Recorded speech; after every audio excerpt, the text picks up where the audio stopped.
Hello everyone, my self Dev Dubey. Friends, आज हम discuss करने जा रहे हैं रेवेन्यू अथॉरिटीज़ के बारे में।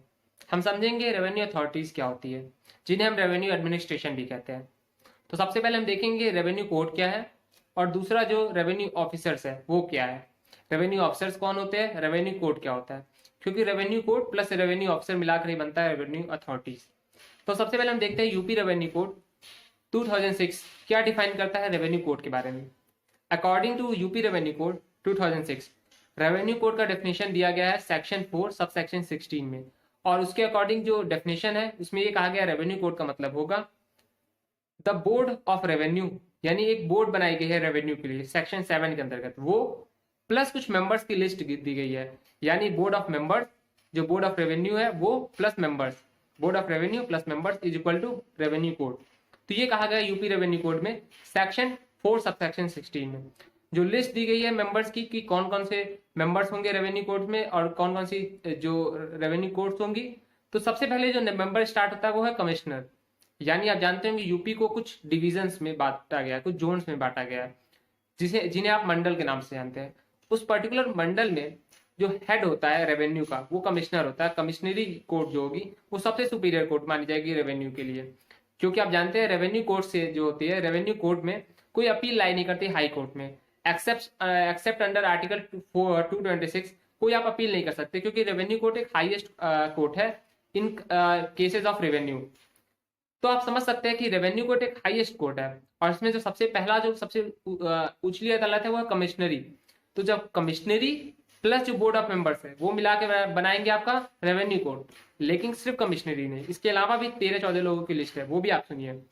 एडिशनल कमिश्नर, किसी जोन को अगर सब जोनों में बांट दिएगा और वहां एडिशनल कमिश्नर की अपॉइंटमेंट हुई तो वो भी इंक्लूड किया जाएगा रेवेन्यू कोड के अंतर्गत। इसी तरीके से कलेक्टर, डिस्ट्रिक्ट लेवल पे आप जानते होंगे डीएम को कलेक्टर भी कहा जाता है रेवेन्यू के मामले में।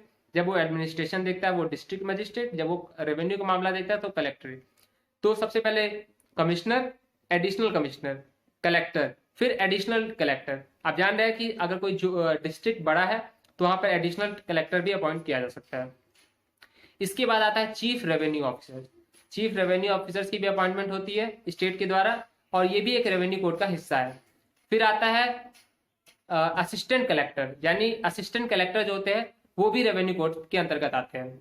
फिर आपका आएगा settlement officer, assistant settlement officer, record officer, assistant record officers. इसके अलावा आपके उसके अलावा आपके तहसीलदार, तहसीलदार जुडिशियल, नायब तहसीलदार। तो ये सारे लोग चाहे वो कमिश्नर से लेके नायब तहसीलदार तक हो, ये अपने आप में एक एक कोड फॉर्म करते हैं, एक एक कोड बनाते हैं, और ये रेवेन्यू के मामले को देखते हैं डिफरेंट लेवल पर। तो कमिश्नर से लेके नायब तहसीलदार तक सभी लोग रेवेन्यू कोड के अंतर्गत आ जाते हैं। साथ ही साथ बोर्ड ऑफ मेंबर भी आपको याद रखना है कि बोर्ड ऑफ मेंबर प्लस ये जो मैंने 14 लोगों की नाम बताया कमिश्नर से लेकर नायब तहसीलदार, ये लोग फॉर्म करते हैं रेवेन्यू कोड। तो सेक्शन 4 सब सेक्शन 16 में डेफिनेशन आपको मिल जाएगी यूपी रेवेन्यू कोड में 2006 के अंतर्गत। लेकिन इसके साथ ही सवाल उठता है कि क्या रेवेन्यू कोड की डेफिनेशन ये एग्जॉस्टिव है, क्या ये इतने लोग ही इंक्लूड होंगे। तो जी बिल्कुल, ये डेफिनेशन एग्जॉस्टिव है, इतने लोग ही रेवेन्यू कोड के अंतर्गत आएंगे, इसके अलावा कोई रेवेन्यू कोड के अंतर्गत नहीं आएगा। एक केस है Sadan Lal versus deputy director.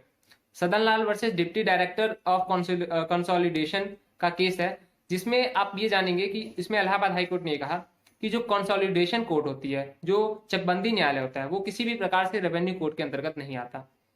इसमें केस हुआ था 1964 में। तब ये कहा गया कि जो कंसोलिडेशन कोर्ट है, जो चकबंदी न्यायालय है, वो रेवेन्यू कोड के अंतर्गत नहीं आएगा यूपी रेवेन्यू कोड में, क्योंकि जो सेक्शन 4 सब सेक्शन 16 में डिफाइंड है रेवेन्यू कोड, उतने लोग ही रेवेन्यू कोड के अंतर्गत आएंगे, यानी बोर्ड ऑफ रेवेन्यू प्लस ये 15 मेंबर्स है, जो 14 मेंबर्स है इंक्लूडिंग कमिश्नर टू नायब तहसीलदार, ये लोग रेवेन्यू कोड में आएंगे, इसके अलावा कोई नहीं आएगा। तो ये केस भी बहुत इंपॉर्टेंट है, Sadan Lal versus deputy director of consolidation, UP Allahabad high court का है, 1964 का केस है।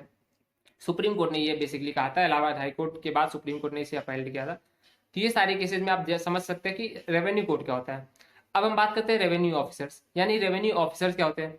जाहिर सी बात है, जो रेवेन्यू कोड में जो ऑफिसर्स बैठ रहे हैं, जिनका मैंने लिस्ट बताया कमिश्नर से लेकर नायब तहसीलदार, फिर से मैं आपको एक बार रिपीट कर देता हूँ। Commissioner, additional commissioner, collector, additional collector, chief revenue officers, assistant collector. ठीक है, चीफ रेवेन्यू ऑफिसर्स के बाद उनकी लेवल है असिस्टेंट कलेक्टर की। इसके अलावा फिर आते हैं आपके settlement officer, assistant settlement officer, record officer, assistant record officer. फिर आपके आते हैं तहसीलदार, फिर तहसीलदार जुडिशियल, फिर नायब तहसीलदार।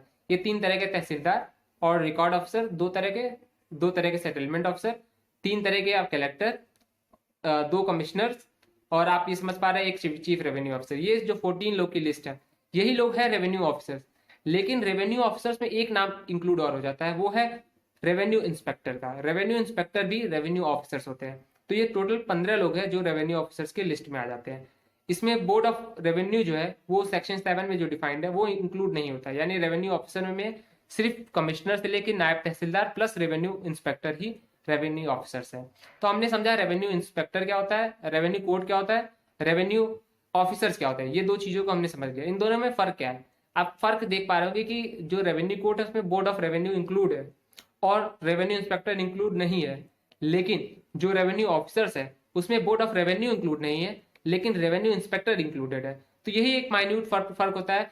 जो ये सारे ऑफिसर्स है इनकी ही अपनी अपनी अदालत होती है और उसे ही रेवेन्यू कोर्ट्स कहते हैं। आप एक बार कभी कलेक्ट्री में जाएंगे तो आप समझ पाएंगे सारे ऑफिसर्स का आपको कोर्ट अपना अलग अलग दिख जाएगा कि हर लेवल पे आपको अपना अपना कोर्ट बैठा है। यहाँ पे असिस्टेंट कलेक्टर बैठा है, हो सकता है चीफ रेवेन्यू ऑफिसर बगल में बैठा हो, रिकॉर्ड अफसर हो, सेटलमेंट ऑफिसर हो, असिस्टेंट सेटलमेंट ऑफिसर हो, असिस्टेंट रिकॉर्ड ऑफिसर हो, तहसीलदार, नायब तहसीलदार, तहसीलदार जुडिश, ये सारे लोग मिला के रेवेन्यू ऑफिसर्स कहते हैं। और यही revenue code plus revenue officer मिल के कंप्लीटली होती है रेवेन्यू एडमिनिस्ट्रेशन। यही लोग सारी रेवेन्यू के मामले देखते हैं और रेवेन्यू के चीजों को डील करते हैं।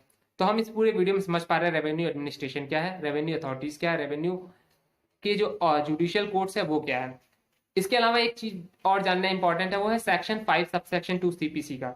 सिविल प्रोसीजर जो कोड है वो डिफाइन करता है रेवेन्यू कोड के बारे में, क्योंकि आप इस डेफिनेशन में जो यूपी रेवेन्यू कोड में दिया है सेक्शन 4 सबसेक्शन 16 में आपको लिस्ट मिल जाती है कि रेवेन्यू कोड क्या क्या है, कौन कौन है, लेकिन आपको ये नहीं पता चलता रेवेन्यू कोड होता क्या है। तो ये डिफाइन करने के लिए हम रेफर करते हैं सीपीसी, सिविल प्रोसीजर कोड 1908, जिसमें आपको सेक्शन 5 सबसेक्शन 2 में जाना पड़ेगा। इसमें बताया गया रेवेन्यू कोड्स क्या होती है। इस डेफिनेशन के अकॉर्डिंग ऐसी कोर्ट जिसमें 3 तरह के मामले देखे जाते हैं। कौन कौन से 3 तरह के मामले, पहला रेंट के मामले, यानी रेंट से रिलेटेड मामले देखे जा रहे हैं। दूसरा रेवेन्यू से रिलेटेड मामले देखे जा रहे हैं। या फिर तीसरा profit arising out of agricultural land. ये 3 तरह के अगर मामले देखे जा रहे हैं तो उसे आप कहेंगे रेवेन्यू कोड। आप कह सकते हैं कि ये रेवेन्यू कोड्स है, ठीक है। लेकिन इसका एक एक्सेप्शन है, इसका एक एक्सक्लूजन किया गया है कि ये जो मामले देखे जा रहे हैं वो किसी सिविल कोर्ट में ना देखे जा रहे हो जो सीपीसी के अंतर्गत बताए गए हैं। यानी सीपीसी में जो सिविल कोर्ट बनाए गए उनके अलावा अगर कोई ऐसी कोर्ट है जो ये 3 मामले देख रहे हैं तो उनसे आप रेवेन्यू कोर्ट कहेंगे। तो ये डेफिनेशन दिया गया सीपीसी में, सिविल प्रोसीजर कोड में। ये इंपॉर्टेंट हो जाता है हमें सेक्शन 4 सबसेक्शन 16 में जो डेफिनेशन दिया गया है रेवेन्यू कोड का और जो सेक्शन 5 सबसेक्शन 2 में दिया गया सीपीसी का, इन दोनों को रिलेट करके पढ़ना पड़ेगा कि रेवेन्यू कोड क्या होता है। इसके अलावा रेवेन्यू ऑफिसर की जो डेफिनेशन मैंने आपको बताई कमिश्नर से लेकर रेवेन्यू इंस्पेक्टर तक, वो दिया है सेक्शन 4 सबसेक्शन 17 में, यूपी रेवेन्यू कोड 2006 में। तो this is all from my side. Thank you. अगर आपको हमारा वीडियो पसंद है तो प्लीज चैनल को सब्सक्राइब करें, लाइक करें, शेयर करें। Thank you.